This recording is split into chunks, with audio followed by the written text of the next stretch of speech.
प्यारे बच्चों, question number 9 exercise 11.3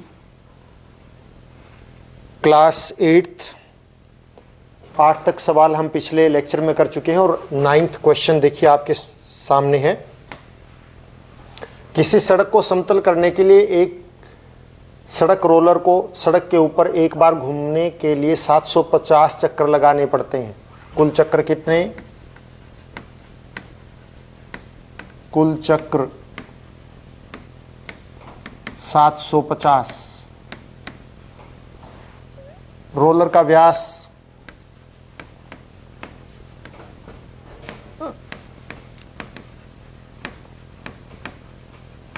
roller का व्यास 84 सेंटीमीटर। तो त्रिज्या कितनी हो जाएगी? त्रिज्या होगी उसकी 42 सेंटीमीटर, क्योंकि इसकी आधी होती है। कहने का मतलब 0.42 मीटर। और लंबाई रोलर की 1 मीटर। तो सड़क का क्षेत्रफल ज्ञात कीजिए। यदि हम रोलर का अगर क्षेत्रफल निकाल लें और उसको 750 से गुणा कर दें तो वो सड़क का क्षेत्रफल आ जाएगा। तो रोलर का क्षेत्रफल क्या होगा? रोलर का क्षेत्रफल क्या होता है? रोलर सिलेंड्रिकल यानी कि बेलनाकार, और 2πRh ये उसका वक्र पृष्ठ क्षेत्रफल होगा जो सड़क के ऊपर चलता है। और उसका क्षेत्रफल यानी कि एक रोलर का क्षेत्रफल यानी एक चक्कर का क्षेत्रफल आ जाएगा। और 750 चक्कर से गुणा कर देंगे उसको। 2 गुणा में 22/7 R 0.42। कहने का मतलब हटा दीजिए, 100 बच गया, इसके नीचे 100 आ जाएगा। H मतलब 1 मीटर।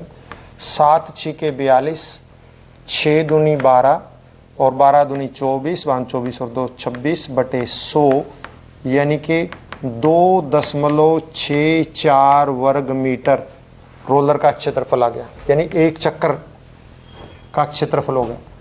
तो सड़क का क्षेत्रफल किसके बराबर होगा? सड़क का क्षेत्रफल रोलर का क्षेत्रफल गुणा में चक्रों की संख्या। और ये आ जाएगी 198,000 ये, यानी कि 1980 वर्ग मीटर ये सड़क का क्षेत्रफल आ गया। हमने क्या किया? रोलर का क्षेत्रफल निकाल दिया। और रोलर का क्षेत्रफल मतलब एक चक्कर में उसने कितना क्षेत्रफल तय किया इसके बराबर होता है। और फिर 750 चक्कर में कितना क्षेत्रफल तय होगा उससे गुणा कर दिया हमने। तो इस तरह से सड़क का क्षेत्रफल आ गया। क्वेश्चन नंबर 10 और आखिरी क्वेश्चन इस एक्सरसाइज का। एक कंपनी अपने दूध पाउडर को ऐसे बेलनाकार बर्तनों में पैक करती है जो सामने दिखा रखा है, जिनका व्यास 14 सेंटीमीटर है। व्यास कितना है?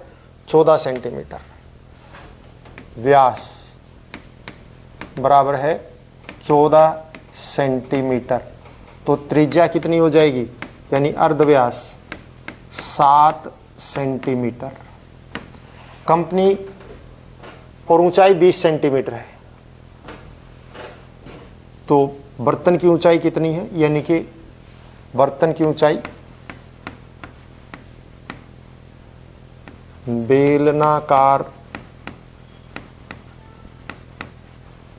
बर्तन की ऊंचाई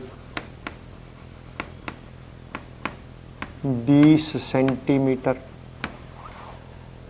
और कंपनी बर्तन के पृष्ठ के चारों ओर एक लेबल लगाती है जैसा कि आकृति में दिखाया गया है। यदि यह लेबल बर्तन के तल और शीर्ष दोनों से 2 सेंटीमीटर की दूरी पर चिपकाया जाता है तो लेबल का क्षेत्रफल। तो पहले आप लेबल की ऊंचाई देखो क्या बनेगी। लेबल की ऊंचाई 20 सेंटीमीटर। तो बर्तन की ऊंचाई 2 ऊपर से छोड़ दिया, 2 नीचे से छोड़ दिया, कितनी होगी? 16 सेंटीमीटर। तो लेबल की ऊंचाई जो है वो 16 सेंटीमीटर। और लेबल की ये देखिए इसकी त्रिज्या जो है कितनी है? 7 सेंटीमीटर है। त्रिज्या 7 सेंटीमीटर, तो लेबल की लंबाई कितनी हो जाएगी? लंबाई निकाल लीजिए, इसके परिधि के बराबर होगी। या आप सीधा एक क्षेत्रफल निकाल सकते हैं, क्योंकि लेबल ऐसे चिपकाया गया है तो लेबल भी क्या हो गया? बेलनाकार हो गया। तो आप देखिए, दो तरीके हमारे पास, या तो आप लेबल की लंबाई निकाल लीजिए, लंबाई निकाल लेंगे और ऊंचाई ये हो जाएगी, गुणा कर देंगे, आ जाएगा। या फिर लेबल जब उसको चारों ओर चिपका दिया तो लेबल का आकार भी क्या हो गया? बेलनाकार हो गया। तो आप उसका वक्र पृष्ठ क्षेत्रफल निकाल दीजिए। तो लेबल का क्षेत्रफल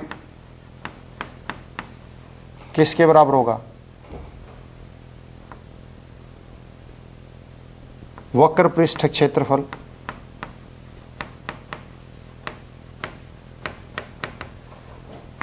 टू पाई आर और एच, क्योंकि लेबल भी जो है वक्र पृष्ठ की तरह से बेलनाकार हो गया, तो वक्र पृष्ठ क्षेत्रफल निकालेंगे।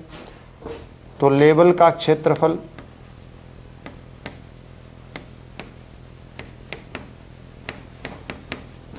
टू पाई 22/7 आर, जो त्रिज्या दे रखी है वही लेबल की रहेगी, वही 7 सेंटीमीटर, ऊंचाई 16 चौके 64, 22 दूनी 44 और 16 चौके 64 और 4, देखिए 16, ये 22 दूनी 44 होगी, 44 को 16 से गुना करेंगे तो 16 चौके 64, हासिल 6 होगी, 16 चौके 64 और 6 70, 704 वर्ग सेंटीमीटर लेबल का क्षेत्रफल आ गया। तो बच्चों यहीं पर ये एक्सरसाइज खत्म होती है। आज के लिए इतना ही काफ़ी। घर पर रहें, स्वस्थ रहें, दूरी बनाए रखें, अपने चारों स्वच्छता और सफाई रखें। धन्यवाद।